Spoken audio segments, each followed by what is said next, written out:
여러분, 지금 부동산 시장에서 집값보다 먼저 봐야 할 숫자가 하나 나왔습니다. 바로 33조 원입니다. 정부가 주택 공급을 늘리겠다면서 2027년에만 무려 33조 원 규모의 금융 지원을 집중하기로 했습니다. 여기에 원래 내년부터 적용하려던 부동산 PF 자기자본 규제는 2029년으로 2년 미뤘습니다. 재건축, 재개발, 이주비 대출 기준도 바뀝니다. 한마디로 정리하면 이겁니다. 땅만 풀어서는 집이 안 지어진다. 이제 돈줄까지 풀겠다. 그렇다면 정부는 왜 지금 이렇게까지 금융 규제를 풀려고 하는 걸까요? 그리고 이 대책이 실제 수도권 아파트 공급과 집값에는 어떤 영향을 미칠까요? 오늘 핵심만 쉽게 정리해 보겠습니다. 첫 번째, PF 규제를 왜 2년이나 미뤘을까? 부동산 개발은 시행사가 자기 돈만 가지고 아파트를 짓는 구조가 아닙니다.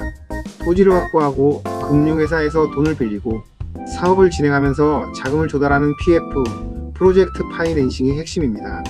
그런데 PF 부실 문제가 터지면서 정부는 시행사도 자기 돈을 더 많이 넣도록 규제를 강화하려고 했습니다.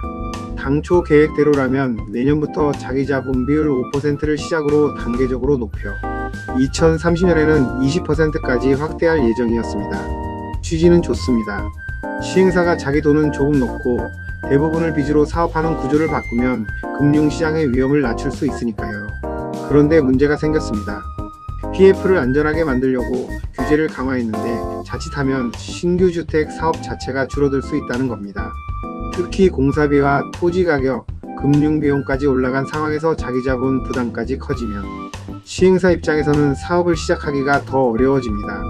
결국 정부는 주택을 공급하는 주거 사업장에 한해서 규제 시행을 2029년으로 미루기로 했습니다. 여기서 중요한 포인트가 있습니다. 정부가 PF 건전성 강화라는 방향을 포기한 게 아닙니다. 지금은 PF 규제 강화보다 주택 공급 위축을 막는 게 더 급하다고 판단한 겁니다. 두 번째, 재건축, 재개발의 이주비 대출이 달라집니다. 이번 대책에서 실제 정비 사업에 상당한 영향을 줄 수 있는 부분입니다. 재건축이나 재개발을 하려면 기존 주민들이 먼저 이주해야 합니다. 그런데 이주하려면 돈이 필요하죠. 현재 이주비 대출은 기존 토지와 건물의 가치를 기준으로 산정합니다. 문제는 오래된 주택일수록 현재 자산 가치가 낮게 평가될 수 있다는 겁니다. 정부는 이 기준을 바꾸기로 했습니다. 앞으로는 현재 낡은 주택의 가치가 아니라 재건축, 재개발이 끝난 뒤 들어설 신축 주택의 추산 가치를 기준으로 대출 가능액을 판단합니다. LTV 40%라는 비율 자체는 그대로지만 기준이 되는 담보가치가 높아질 수 있으니 결과적으로 이주비 대출 한도가 늘어날 가능성이 있습니다. 예를 들어 단순하게 설명해 보겠습니다. 기존 주택의 평가가치가 5억 원이라면 40%는 2억 원입니다. 그런데 신축 이후 추산 가치가 10억 원으로 인정된다면 같은 40%라도 4억 원이 됩니다. 물론 실제 대출 금액은 각종 심사와 기준에 따라 달라지지만 계산의 출발점 자체가 달라지는 것입니다.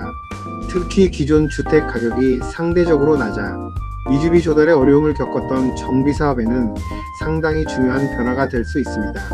여기에 주택금융공사가 보증하는 추가 이주비 대출 보증 상품도 신설할 예정입니다. 왜 정부가 이주비까지 건드리느냐? 간단합니다. 이주가 안되면 철거가 안되고 철거가 안되면 착공도 안되기 때문입니다.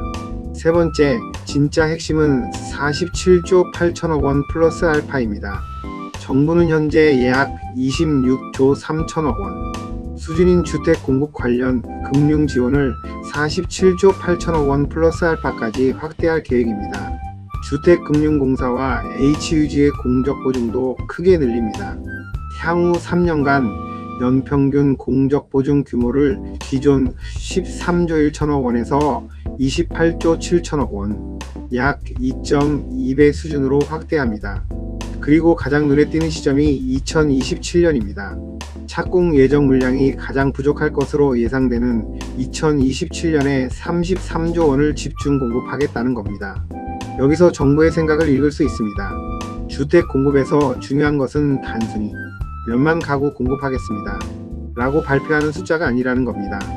택지가 있어도 돈이 없으면 못 짓습니다. 인허가를 받아도 PF가 막히면 착공을 못합니다. 결국 실제 공급으로 연결되는 가장 중요한 관문 가운데 하나가 금융인 겁니다. 네 번째, 이미 어려워진 PF 사업장도 살립니다.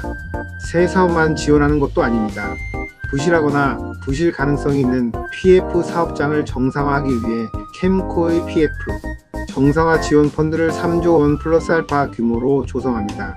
은행과 보험업권이 함께 자금을 공급하는 신디케이트론도 기존 1조 원에서 5조 원으로 확대합니다. 금융권 자체 PF 펀드 역시 7조 3천억 원에서 10조 원으로 늘립니다. 쉽게 말하면 구조가 이렇습니다. 신규 사업에는 보증을 늘려주고 진행 중인데 돈이 부족한 사업에는 금융을 공급하고 부실화된 사업장은 정상화 자금을 투입하는 겁니다. 정부가 주택 공급의 금융 파이프라인 전체를 손보겠다는 의미입니다. 그렇다면 집값은 어떻게 될까? 여기서 가장 중요한 부분입니다. 이번 대책이 발표됐다고 당장 아파트 공급이 폭발적으로 늘어나는 것은 아닙니다. PF 규제를 늦춰준다고 사업성이 없는 사업장이 갑자기 우량 사업장이 되는 것도 아닙니다. 높은 공사비와 토지 가격, 금융비용이라는 문제도 그대로 남아 있습니다. 결국 금융회사 입장에서는 돈을 갚을 수 있는 사업인지 계속 따져볼 수밖에 없습니다. 또 오늘 PF가 풀렸다고 내일 아파트가 완공되는 것도 아닙니다. 정비사업이나 대규모 개발 사업은 실제 입주까지 상당한 시간이 필요합니다. 따라서 이번 정책은 단기적인 집값 대책이라기보다는 앞으로 몇 년 뒤 나타날 수 있는 수도권 공급 부족을 막기 위한 선제적인 조치로 보는 것이 더 중요합니다. 마지막으로 한 가지를 꼭 보셔야 합니다. 정부는 수도권에 신규 택지와 추가 주택 공급 계획을 내놓았습니다. 그런데 이번에는 거기서 멈추지 않았습니다. PF 규제를 늦추고 재건축, 재개발, 이주비 대출을 손보고 공적 보증을 확대하고 부실 PF 사업장까지 정상화하겠다고 나섰습니다. 즉, 공급 할당을 발표한 다음 이제 집을 지을 돈까지 공급하겠다는 겁니다. 그래서 앞으로 부동산 시장을 볼 때 단순히 공급 계획이 몇만 가구인지 보는 것만으로는 부족합니다. 진짜 확인해야 할 숫자는 따로 있습니다. 실제로 PF가 얼마나 실행됐는지 그리고 실제 착공 물량이 얼마나 증가했는지입니다. 47조 8천억 원 플러스 알파라는 돈이 발표에만 머물 것인지 아니면 실제 공사장의 크레인을 움직이게 만들 것인지 이번 부동산 공급 대책의 성패는 바로 여기에 달려 있습니다. 여러분은 이번 금융지원 확대가 수도권 주택 공급을 실제로 늘릴 수 있다고 보시나요? 아니면 결국 사업성 있는 일부 지역에만 돈이 몰릴 거라고 보시나요? 댓글로 의견 남겨주시고요. 도움이 되셨다면 좋아요와 구독 부탁드립니다.